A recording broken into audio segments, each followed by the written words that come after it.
जय हिंद दोस्तों, स्वागत है आप सबका एक बार फिर से। आज के टॉप डिफेंस हेडलाइन से भारत और यूएई डेजर्ट साइकिल एक्सरसाइज 2024 के पहले एडिशन की शुरुआत करेंगे 2 से लेकर 15 जनवरी के बीच राजस्थान में। और इस एक्सरसाइज का मेन फोकस होगा अर्बन ऑपरेशन और इंटर ऑपरेबिलिटी पर। दोस्तों, भारत को 2025 में रशिया से लंबी अवधि के पट्टे पर चक्र 3 अकुला श्रेणी की परमाणु संचालित पनडुब्बी मिलने की उम्मीद है। भारत सरकार ने लद्दाख में 29 नई रोड प्रोजेक्ट्स को हरी झंडी दी और इन प्रोजेक्ट्स की लागत 1170 करोड़ रुपए है।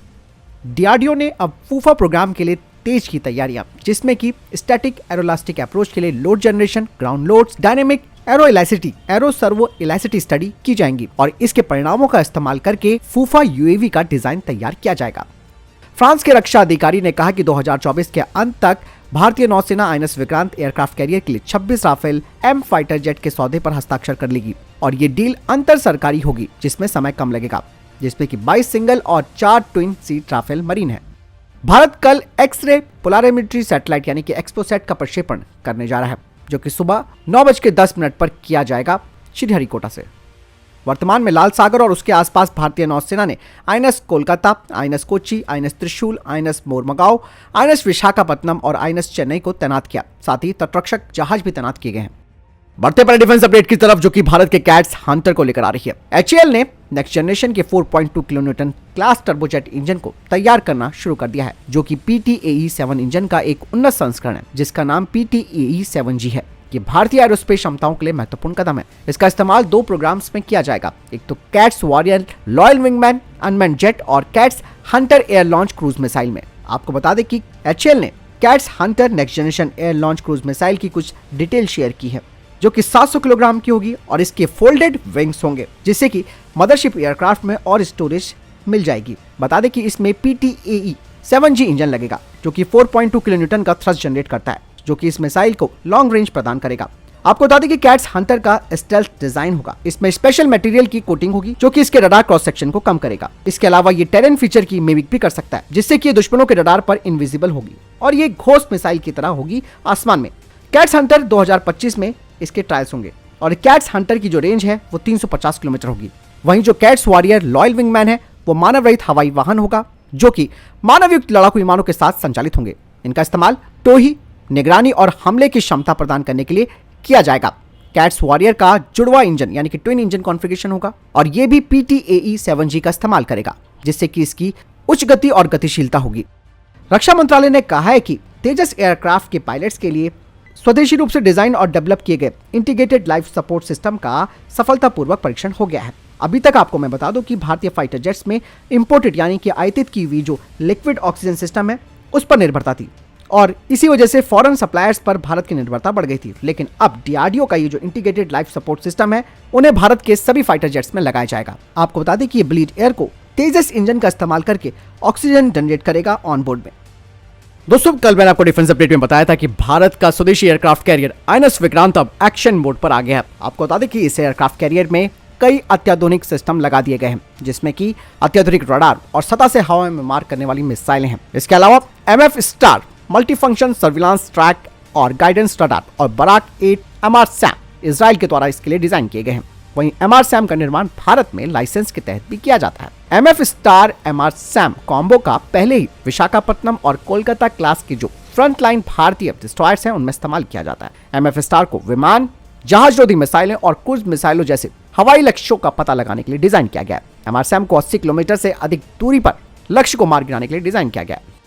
बढ़ते नेक्स्ट अपडेट की तरफ, दोस्तों, भारतीय नौसेना प्रमुख ने अंतर्राष्ट्रीय शिपिंग लेन से गुजरने वाले व्यापारिक जहाजों पर जो लगातार हमले हो रहे हैं उसे गंभीरता से लिया है। भारतीय नौसेना के प्रमुख आर हरिकुमार जी ने कहा कि अरब सागर में सुरक्षा बढ़ाने और किसी भी संदिग्ध गतिविधि पर कड़ी नजर रखी जाएगी और हर संभव कार्रवाई करने के भी निर्देश उन्होंने जारी किए हैं।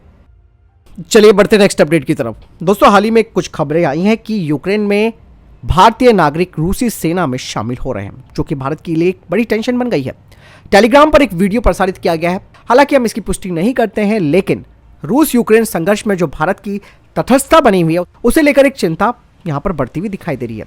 एक वीडियो 2 मिनट 53 सेकंड का शेयर किया गया है, जिसमें कि भारतीय नागरिक अरबाब हुसैन, आदिल मोहम्मद और हुसैन मोहम्मद जैसे 2 अन्य लोगों के साथ यूक्रेन में अग्रिम पंक्ति में रूसी सेना में शामिल होने का इरादा व्यक्त करते हुए दिखाए गए। दरअसल वीडियो में एक रूसी व्यक्ति इन तीनों आदमियों से परिचित करवाता है यानी कि इनका इंट्रोडक्शन लेता है और ये अपने आप को रशिया का स्वयंसेवक बता रहे हैं, जो कि अपनी मातृभूमि की रक्षा करने के लिए यहाँ पर खड़े हैं। आपको बता दें कि रशिया स्वयंसेवकों को, यानी कि जो खुद से लड़ने के लिए जाते हैं, उनको $2700 देता है, जो कि रूसी नागरिकों के वेतन से काफी ज्यादा है। हालांकि इस वीडियो को लेकर कई तरीके की अटकलें भी हैं।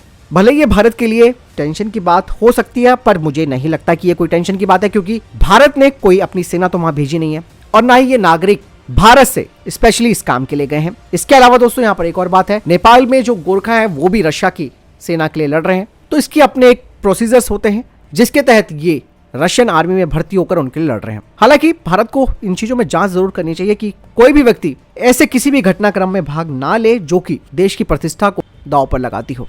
फिलहाल आपको इस बारे में क्या लगता है मुझे कमेंट सेक्शन में लिखकर जरूर बताइए, क्योंकि आपकी राय भी यहाँ पर बहुत इंपॉर्टेंट है कि ये क्या कोई प्रोपेगेंडा है कि भारतीय नागरिक जो कि वहां जाकर रशियन आर्मी के लिए लड़ रहे हैं।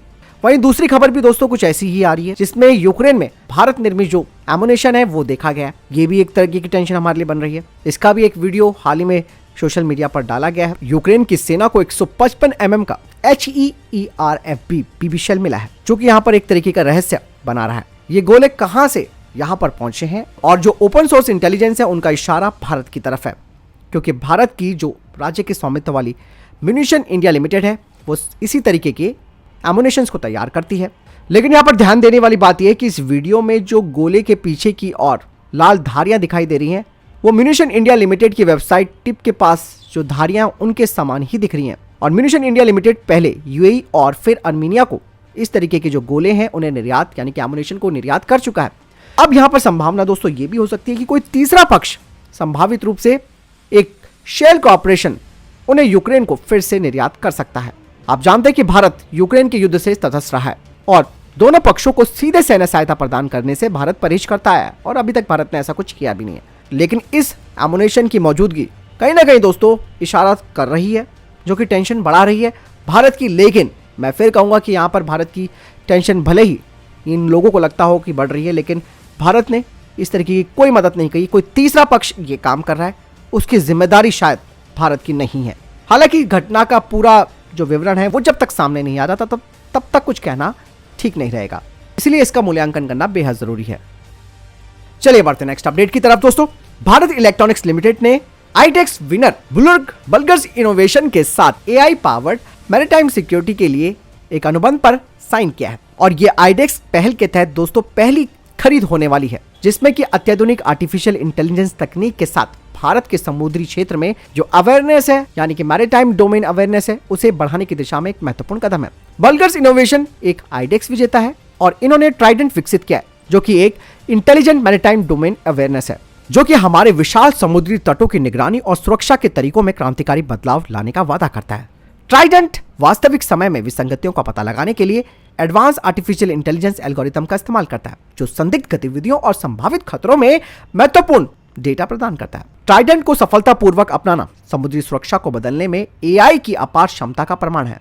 विशाल मात्रा में डेटा का विश्लेषण करना और छिपे हुए पैटर्न की पहचान करने की अपनी क्षमता के साथ एआई हमारे समुद्री तट, महत्वपूर्ण बुनियादी ढांचे और समुद्री संसाधनों की रक्षा करने की हमारी क्षमता को महत्वपूर्ण रूप से बढ़ा सकता है।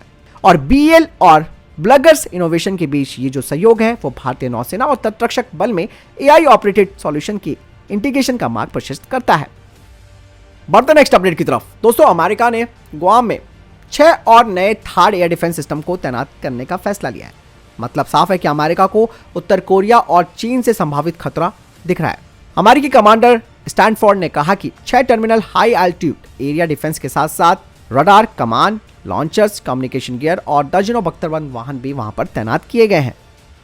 बढ़ते नेक्स्ट अपडेट की तरफ दोस्तों। भारतीय सीमा के करीब के इलाके में म्यांमार सेना और अकरान सेना के जो लड़ाके हैं उनके बीच भीषण लड़ाई हो रही है। ऐसे में मिजोरम में प्रवेश करने वाले म्यांमार सेना के कुछ जवान गंभीर रूप से घायल हो गए। उन्हें असम राइफल्स ने प्राथमिक उपचार भी दिया है। दरअसल कहा जा रहा है कि म्यांमार के सैनिकों को कुछ और दिनों तक रखने के बाद इन्हें वापस इनके देश भेज दिया जाएगा। चलिए बढ़ते नेक्स्ट अपडेट की तरफ दोस्तों। भारत अब नक्सलवाद पर एक कड़ा प्रहार करने जा रहा है। भारत सरकार अब नक्सल की समस्या से पूरी तरीके से निपटने के लिए तैयार है, इसीलिए एक साथ कई मोर्चों पर तैयारी की जा रही है। दरअसल सीएपीएफ की 3 बटालियन जिनमें कि 3000 से अधिक सैनिक हैं वो उड़ीसा से छत्तीसगढ़ जाएंगे। इसके अलावा इतनी ही संख्या में आईटीबीपी की यूनिटें भी नक्सलियों के गढ़ आबू जमार जाएंगी। भारत सरकार ने माओवादी अभियानों को तेज कर दिया है। वर्तमान में आईटीबीपी, जिसकी वर्तमान में छत्तीसगढ़ के नारायणपुर, राजनांदगांव और कोंडागांव में करीबन 8 बटालियन तैनात है। वही नारायणपुर को नक्सली कैडरों का गढ़ माना जाता है, क्योंकि यहाँ पर लगभग 4000 वर्ग किलोमीटर का घना जंगल है। बढ़ते नेक्स्ट अपडेट की तरफ। दोस्तों, भारत की जो 4 अंतरिक्ष स्टार्टअप कंपनियां हैं, वो इसरो के PSLV C-58 मिशन पर उपग्रहों को उनकी वंचित कक्षाओं में रखने वाली माइक्रोसैट सबसिस्टम, थ्रस्टर और उपग्रहों को विकिरण से बचाने वाली कोटिंग जैसी खूबियों को दर्शाने के लिए अपने पेलोड को शुरू करने की तैयारी कर रहे हैं, जिसमें कि हैदराबाद की ध्रुव स्पेस, बेंगलुरु की बेलाट्रिक्स एरोस्पेस, मुंबई की InSpecity Space Lab Private Limited, Hyderabad की टेक्मी टू स्पेस शामिल है। आपको बता दें कि हैदराबाद की TakeMe two space radiation shielding experiment module को तैनात करेगा, जिसका लक्ष्य पोएम 3 पर उच्च ऊर्जा विकिरणों के खिलाफ एल्युमिनियम के टॉप पर टैटलियम कोटिंग की प्रभावशीलता का आकलन करना है। ये of the shelf electronic component से निर्मित क्यूबसेट को वर्षों तक चलाने में सक्षम बनाएगा। इसके अलावा जो मुंबई की InSpecity Space Lab Private limited है, वो ग्रीन इंपल्स ट्रांसमीटर का परीक्षण करेगा, जो कि एक ग्रीन बायोप्रोपेलेंट क्यूबसेट प्रपल्जन यूनिट है। और बेंगलुरु की जो बेलाट्रिक्स एरोस्पेस है, वो हाल थ्रस्टर के लिए अपने रुद्र 0.3 HPGP और RK200 का परीक्षण करेगा।